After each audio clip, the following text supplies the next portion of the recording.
Hitler's Holocaust is one of the most iconic examples of human cruelty, systematic desensitization, and social manipulation in human history. That such brutality could possibly take place in our modern world is a testament to the power of a lie repeated often enough. Humanity must learn from the horrors of our past so as not to repeat them time and again. So when those who survived the Holocaust speak, we, collectively, should listen.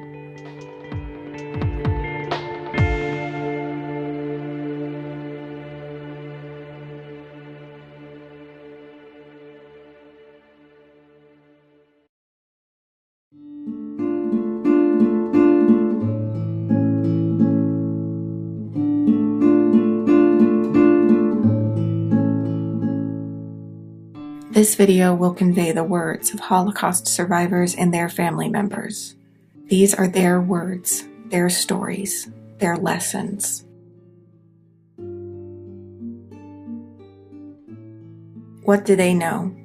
All these scholars, all these philosophers, all the leaders of the world, they have convinced themselves that man, the worst transgressor of all species, is the crown of creation.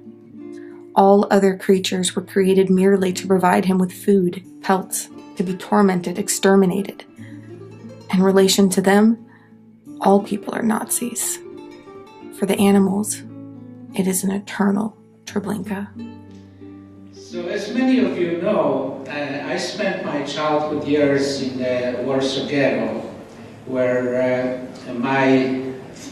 almost my entire family was murdered along with about 350,000 other Polish Jews. And people sometimes will ask me whether that experience had anything to do with my work for animals. It didn't have a little to do with my work for animals. It had everything to do with my work for animals. Linking the human Holocaust to our treatment of animals has long sparked controversy, disgust, and outrage.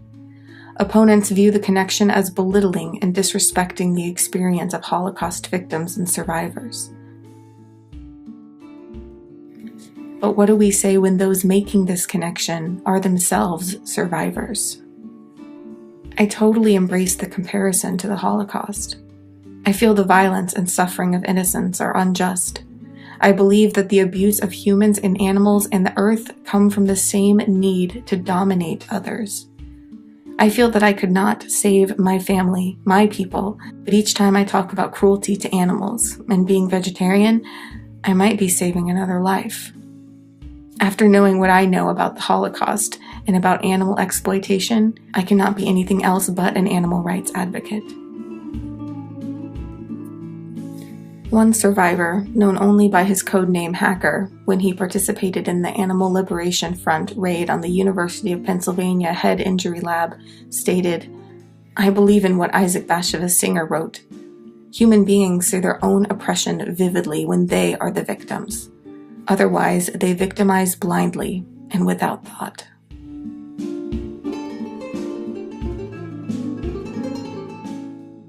When I see cages crammed with chickens from battery farms thrown onto trucks like bundles of trash, I see with the eyes of my soul the Umschlagplatz, where Jews were forced onto trains leaving for death camps.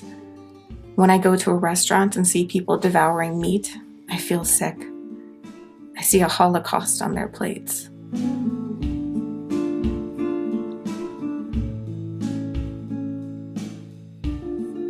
Mark Berkowitz and his twin sister Francesca were among Josef Mengele's victims, forced to undergo brutal medical experimentation.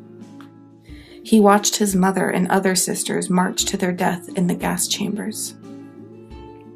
In fighting for the lives of Canada geese in danger of being killed, Berkowitz said, "I dedicate my mother's grave to geese. My mother doesn't have a grave, but if she did, I would dedicate it to the geese. I was a goose too." In 1975, after I immigrated to the United States, I happened to visit a slaughterhouse where I saw terrified animals subjected to horrendous crowding conditions while awaiting their deaths, just as my family members were in the notorious Treblinka death camp. I saw the same efficient and emotionless killing routine as in Treblinka. I saw the neat piles of hearts, hooves, and other body parts, so reminiscent of the piles of Jewish hair, glasses, and shoes in Treblinka. For most of the society, life was lived as if none of this was happening. People had regular jobs. Concentration camp workers went off to work in the morning and came home at night to loving families, a home-cooked meal, a warm bed. It was a job for them, as it is for the animal experimenter, the trapper, game agent, or the factory farm worker.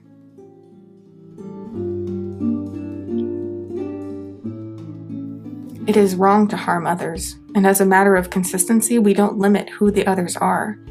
If they can tell the difference between pain and pleasure, then they have a fundamental right not to be harmed. Unless you believe in fascism, that might makes right, we do not have a right to harm others.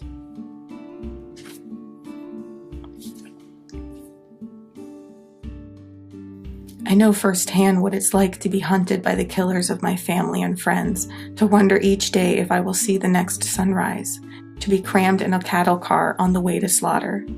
In the midst of our high-tech, ostentatious, hedonistic lifestyle, among the dazzling monuments to history, art, religion, and commerce, there are the black boxes. These are the biomedical research laboratories, factory farms, and slaughterhouses, faceless compounds where society conducts its dirty business of abusing and killing innocent, feeling beings. These are our Dachaus, our Buchenwalds, our Birkenaus. Like the good German burgers, we have a fair idea of what goes on in there, but we don't want any reality checks.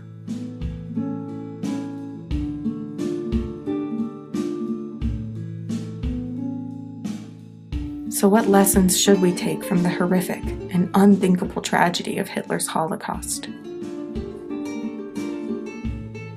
The point of understanding the Holocaust in Europe is to prevent and halt other ones, not to remain narrowly focused on that particular one, traumatic though it was. That's the real lesson of the Holocaust, isn't it? That people could do everything and anything to those that they deemed subhuman, which is, of course, what we do to the animals. Not everyone has learned the same lessons as the survivors we've heard from today.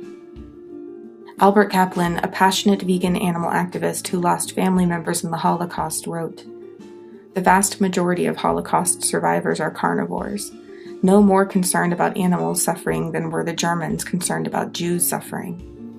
What does it all mean? I will tell you. It means that we have learned nothing from the Holocaust. Nothing. It was all in vain. There is no hope."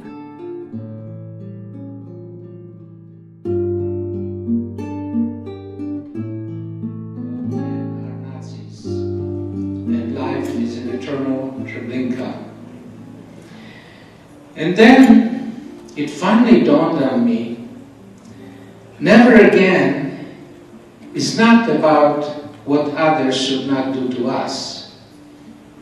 Never again means that we must never again perpetrate mass atrocities against other living beings. That we must never again raise animals for food or for any other form of exploitation. And that's when I became an activist for animal rights.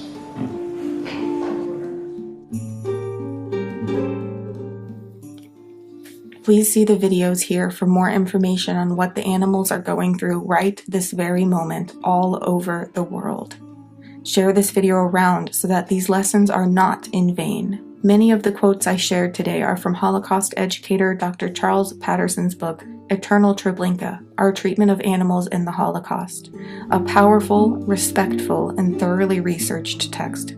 You can find the link to this book along with other resources on the blog post for this video linked in the video description. If you want to help support this activism, see the link here or in the description below. Now go live vegan, hear their voices, and I'll see you soon. And I recall the admonition by famed Yiddish writer Isaac Bashevis Singer that for the animals, all men are Nazis, and life is an eternal Treblinka.